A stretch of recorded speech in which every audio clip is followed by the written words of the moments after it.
वंदे मातरम, जय मातृभूमि, भारत माता की जय। साथियों, निश्चित ही हमारी आज़ादी की लड़ाई में, हमारे क्रांतिकारी इतिहास में हमारे असंख्य असंख्य क्रांतिकारियों ने अपने प्राणों का सर्ग कर, सर्वोच्च बलिदान देकर भारत माता को गुलामी की बेड़ियों से मुक्त कराया।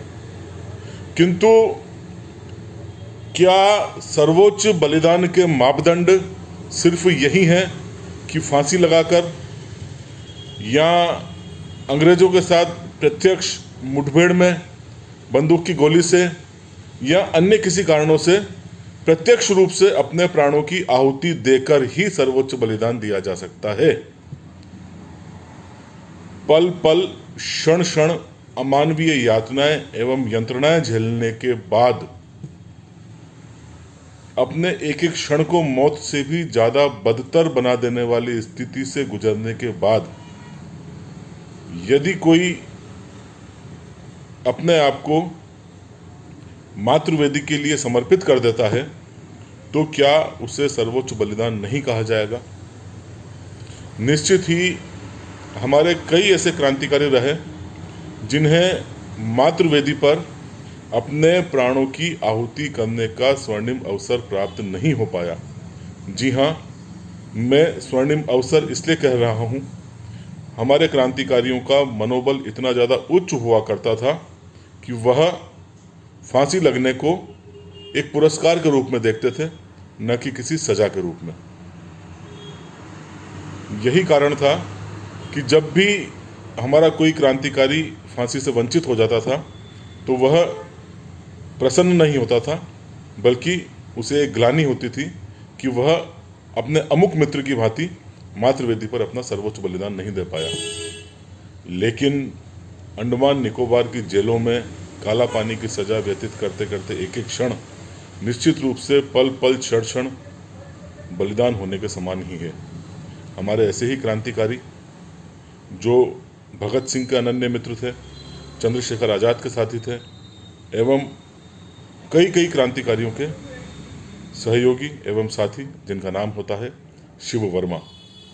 निश्चित ही क्रांतिकारी इतिहास में जब जब भी महान क्रांतिकारियों का नाम लिया जाएगा, सदैव शिव वर्मा का भी उन सभी महान क्रांतिकारियों के साथ स्मरण किया जाना अनिवार्य रहेगा, जिनका जन्म 9 फरवरी सन 1904 को खातेली, जिला हरदोई, उत्तर प्रदेश में हुआ। बहुत ही कम उम्र में, मात्र 17 वर्ष की उम्र में ही वह आज़ादी की लड़ाई में कूद पड़े। सर्वप्रथम जब असहयोग आंदोलन हुआ महात्मा गांधी के नेतृत्व में, इन्होंने असहयोग आंदोलन में महत्वपूर्ण रूप से भूमिका अदा की, सक्रिय रूप से भाग लिया। किंतु अन्य क्रांतिकारी साथियों के समान ही ये भी असहयोग आंदोलन में असमय पर उसे रोके जाने पर व्यथित थे, अतः उन्होंने अपनी राह बदल ली।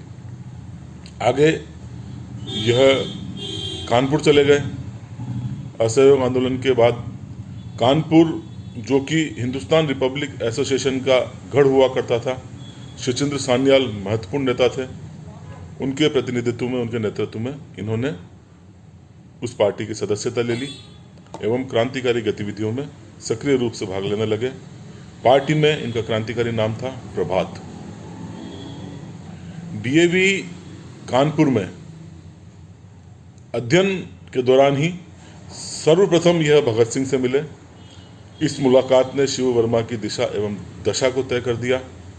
आगे इन्हें और अधिक मुखर रूप से सक्रिय क्रांतिकारी गतिविधियों में भाग लेना है।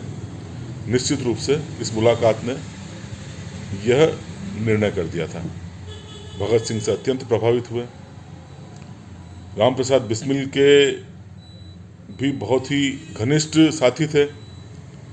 जब कांकोरी कांड में उन्हें फांसी दी जानी थी, एक दिन पूर्व ही इन्होंने राम प्रसाद बिस्मिल की माताजी मूल रानी जी से निवेदन किया कि आचार्य पार्टी के सदस्यों के बारे में और पार्टी के बारे में राम प्रसाद बिस्मिल जी से बहुत महत्वपूर्ण सलाह करनी है, चर्चा करनी है, किस प्रकार उनसे मुलाकात हो पाएगी। राम प्रसाद बिस्मिल जी, जो कि अगले ही दिन जिन्हें फांसी दी जानी थी, कोई भी उनसे नहीं मिल सकता था, तब माता मूल रानी ने शिव वर्मा की भावनाओं को देखते हुए, उनके इरादों को देखते हुए उन्हें अनुमति दी कि बिस्मिल के कजिन के रूप में आप मेरे साथ चलेंगे, जिनका नाम था शंकर प्रसाद। यह एक छद्म नाम से आप चलेंगे एवं बिस्मिल जी से मुलाकात करेंगे। माता ने जब अपने पुत्र से वार्तालाप किया, माँ बेटे में चर्चा हुई, उसके बाद माता मूल रानी ने कहा कि हमारे साथ आपके मित्र शिव वर्मा आए हुए हैं, यह HRA क्रांतिकारी गतिविधियों संबंधित कुछ चर्चा करना चाहते हैं। तब राम प्रसाद बिस्मिल जी से अंतिम क्षणों में शिव वर्मा को चर्चा करने का सौभाग्य प्राप्त हुआ। अतः एक महत्वपूर्ण भूमिका अदा कर रहे थे ये HRA में, सक्रिय रूप से क्रांतिकारी गतिविधियों में शामिल थे। यही कारण था कि 1929 में इन्हें गिरफ्तार कर लिया गया एवं द्वितीय लाहौर षड्यंत्र केस में आजीवन कारावास की सजा दे दी गई। अब इनके जीवन का वह महत्वपूर्ण दौर शुरू होने वाला था जब इन्हें पल पल क्षण क्षण अमानवीय यात्राओं में रहना था।